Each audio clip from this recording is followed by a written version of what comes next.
Hi, this SCADA is called Does My Number Look Big in This? What do we have to do in this SCADA? Well, we have to find out if the argument that is passed to the function is a narcissistic number or not. It is also called a Armstrong number. Well, what is that? For that, we have this example that clearly explains what is going on. First of all, we have to find out what the length is of the number. As you can see, it has 3 digits.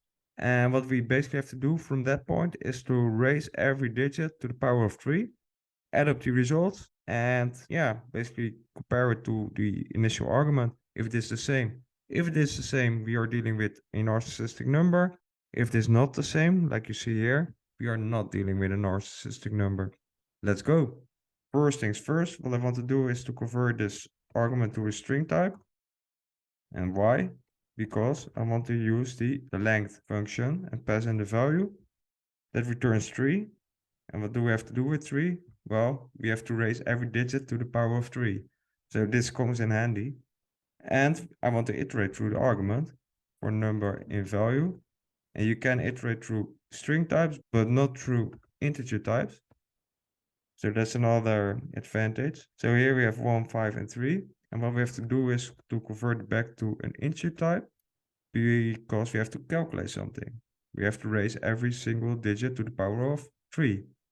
In other words, we have to raise it to the power of the length of the argument. There we have it 1, 1, 125, 125, and 27, 27. And what we have to do is to basically add them up to a narcissistic total, for example.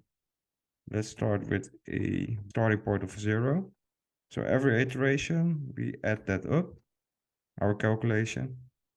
Let's print it out to test it. Yeah, 153. So let's return that. And basically, we only have to compare it to the value, to the argument. Is that true? False. What's going on here? Oh, we probably have to convert the value back to an integer type because we have converted it to a string type in the first place. Yeah, then it returns true.